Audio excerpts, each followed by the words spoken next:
First ever factory outlet Mukunda jewelleries Kukatpally, Khammam, Kothapet, Somajiguda, Hanamkonda and Suchitra.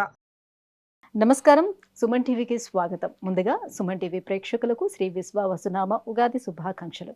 ఈ విశ్వావసునామ సంవత్సరం ద్వాదశ రాశుల వారికి ఏ రకంగా ఉండబోతుంది, గవ్వ ప్రశ్నను అనుసరించి ఈ ద్వాదశ రాశుల వారికి ఎటువంటి ఫలితాలు ఉండనున్నాయి, ఎలాంటి పరిహారాలను పాటించుకోవాలి, ఈ విషయాలన్నీ కూడా తెలియజేసేందుకు మనతో పాటు ఉన్నారు ప్రముఖ జ్యోతిష పండితులు బ్రహ్మయోగానంద కృష్ణమాచార్య గారు. గురుగారు నమస్కారం. జై వీరబ్రహ్మచి. నమస్కారం. గురుగారు, గవ్వ ప్రశ్నను అనుసరించి మరి మీనరాశి వారికి ఎలా ఉండబోతుంది? ప్రతి ఒక్కరికి టెన్షన్గా ఉంది. మీనరాశిలోనే షష్టగ్రహ కూటమి ఏర్పడిపోతుంది కాబట్టి షష్టగ్రహ కూటమి అనేది ప్రపంచానికి సంబంధించింది, దేశానికి సంబంధించిందా, లేకపోతే వ్యక్తిగత జాతకాలకి కూడా అది సంబంధించిందా అనేది చాలా మందికి ఉన్నటువంటి టెన్షన్ అన్నమాట. శివాయ బ్రహ్మణే నమ. వీరబ్రహ్మేంద్ర స్వామినే నమో నమ. జై వీరబ్రహ్మ జై గోవిందమాంబ జై. ఓం హ్రీం క్లీం శ్రీం శివాయ బ్రహ్మణే నమో నమ. విశ్వావసునామ సంవత్సరంలో మీనరాశి వారికి ఆదాయం 5, వ్యయం 5, రాజ్యపూజ్యం 3, అవమానం 1. ఇక ప్రశ్నశాస్త్రాన్ని అనుసరించి వచ్చినటువంటి ఫలితం గురు సంబంధమైనటువంటి బలం ఏదో ఉన్నట్టుగా. మీరు అన్నట్టు 6 గ్రహాల యొక్క స్థితిగతులు ఒకే రాశిలో కొంతకాలం పాటు ఏర్పడితే షష్టగ్రహ కూటమి. అది ఏ రాశిలో ఏర్పడ్డా కేవలం ఆ రాశిలో మాత్రమే ప్రభావాన్ని చూపెడతాయి. ఇది దేశకాలమైన పరిస్థితుల్లో ప్రపంచం మొత్తానికి సంబంధించినటువంటి. ఇది చాలా చక్కని ప్రశ్న, మనం తెలుసుకోవాల్సినటువంటి అంశం. ఈ మధ్యకాలంలో షష్టగ్రహ కూటమి, పంచగ్రహ కూటమి, అష్టగ్రహ కూటమి అని ఓ 10 ఏళ్ల క్రితం ఓ సినిమా వచ్చిందమ్మా. ఆ సినిమా వచ్చినటువంటి తర్వాత జ్యోతిషులు వీటి మీద చెప్పడం ఎక్కువగా మొదలైంది. వాటిని ఎక్కువగా మనం ప్రామాణిక తీసుకునేటువంటి ప్రయత్నాలు కూడా ఎక్కువగా చేస్తుంటాం. ఎక్కడో ఖగోళంలో ఏర్పడేటువంటి కొన్ని గ్రహాల యొక్క కూటమి ఒకే మనిషి మీద తక్కువగానే ఉంటుంది, వ్యవస్థ మీద అధికంగా ఉంటుంది. వ్యవస్థ మీద అధికంగా ఉన్నప్పుడు వ్యవస్థలో ఏ రకమైనటువంటి పరిస్థితులు ఉంటాయో సామూహికంగా వ్యక్తులకు కూడా అలాంటి ఫలితాలు వస్తూ ఉంటాయి. మీనరాశిలో ఏర్పడినటువంటి ఈ గ్రహ కూటమి వల్ల కేవలం మీనరాశి వారికి మాత్రమే ఇబ్బంది కలుగుతుందనో, మంచి కలుగుతుందనో, చెడు కలుగుతుందనో చెప్పడానికి సంబంధం లేదు. దేశ కాలమాన పరిస్థితులను బట్టి ఇది మొత్తం విశ్వానికి సంబంధించింది. ప్రపంచవ్యాప్తంగా ఏర్పడబోయేటువంటి అనేక రకాలైనటువంటి పరిస్థితులకు కారణమవుతుంది. మనం ఏదైనా అంశాన్ని చెప్పబోయే ముందు దానికి ఒక రెఫరెన్స్ కావాలి, ప్రమాణం అన్నటువంటిది అవసరం. విశ్వభక్తుని చెప్పిన కాలజ్ఞాని వీరబ్రహ్మేంద్ర స్వాముల వారి యొక్క సాంద్ర సింధు వేదమైనటువంటి కాలజ్ఞానంలో కూడా ఈ మాట ఉంది. కుంభుడు మీద శని, మీనరాశిలోకి శని వచ్చినటువంటి సందర్భంలో దేశ కాలమాన పరిస్థితుల్లో విపరీతమైనటువంటి ఇబ్బందులు వస్తూ ఉంటాయి.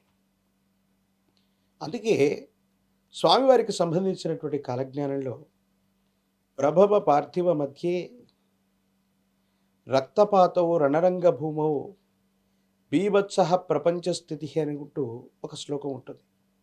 ప్రభవ పార్థివ సంవత్సరాలు ఎప్పుడో 1987, 88 సంవత్సరాల్లో మనం చూస్తూ ఉంటాం. మళ్ళీ 60 సంవత్సరాలకు కానీ అవి రావు. ఆ సందర్భంలో రక్తపాతం జరుగుతుంది, ఇబ్బందులు జరుగుతుందని రాస్తే 87, 88 దశకాల్లో దేశ కాలమాన పరిస్థితుల్లో ప్రపంచంలో 2 మహమ్మదీయ దేశాల మధ్య విపరీతమైన యుద్ధాలు జరిగాయి, ఇబ్బంది వచ్చింది. గురుదేవుల యొక్క కాలజ్ఞానంలో కుంభుడి మీద శని వచ్చినటువంటి సందర్భం, మీనరాశిలోకి శని వస్తున్నటువంటి సందర్భంలో ప్రపంచవ్యాప్తంగా జరగబోయేటువంటి కొన్ని రకాలైనటువంటి విషయాలు, యుద్ధపూరితమైనటువంటి వాతావరణం గురించి రాశారు. అంటే ఇది వ్యవస్థకి సంబంధించిందిగా మనం అర్థం చేసుకోవాలి. వ్యక్తుల మీద కంటే దీని యొక్క ప్రభావం వ్యవస్థ మీద అధికంగా ఉంటుంది. దేశ కాలమాన పరిస్థితుల్లో మీనరాశిలో ఏర్పడబోయేటువంటి ఈ గ్రహ కుటుంబం వల్ల యుద్ధ సంబంధమైనటువంటి వాతావరణం వస్తుంది. కుంభుడు మీదికి శని భగవానుడు వచ్చినప్పుడు 2.5 సంవత్సరాల క్రితమే ప్రపంచంలోని 2.5 సంవత్సరాల క్రితమే ప్రపంచంలో 2 దేశాల మధ్య యుద్ధం మొదలైంది. ఈనాటికి కొనసాగుతూనే ఉంది. ఇజ్రాయెల్కు సంబంధించిన పరిస్థితులు మనం చూస్తున్నాం. ఇక మీనరాశిలో శని భగవానుడితో పాటు ఇతర గ్రహాల యొక్క స్థితిగతుల వల్ల కూడా కొన్ని కలవబోతున్నాయి. Whatever it may be. ఇక వ్యక్తిగతమైనటువంటి జాతకం మీద ఈ గ్రహాల యొక్క స్థితిగతుల యొక్క ప్రభావం వల్ల ఏం జరగబోతుంది? కొన్ని పరిస్థితుల్లో సంతృప్తి కలుగుతుంది అనుకున్నటువంటి జీవితంలో కొన్ని డిసప్పాయింట్మెంట్స్ ఉండొచ్చు. అనుకున్నటువంటి సమయానికి అనుకున్నటువంటి పనులు పూర్తవ్వకపోవటం, మానసిక సంబంధమైనటువంటి విషయాల్లో సంఘర్షణ పొందేటువంటి అవకాశం ఉంటుంది. కోపం, ఆవేశం ఎక్కువ అవటం, ఆత్మీయమైనటువంటి సంబంధాలని దెబ్బతీసుకునేటువంటి పరిస్థితి గోచరిస్తూ ఉంటుంది. కొన్ని ముఖ్యమైనటువంటి సందర్భాల్లో మీరు మాట్లాడేటువంటి మాటే మంత్రంగా పనిచేస్తుంది. ఇది సంబంధాలని దగ్గర చేయటమో దూరం చేయటమో ఈ విషయంలో ప్రధానమైనటువంటి పాత్ర వహించేటువంటి అవకాశం ఉంటుంది. కాబట్టి సంభాషణ పట్ల జాగ్రత్తగా ఉండండి.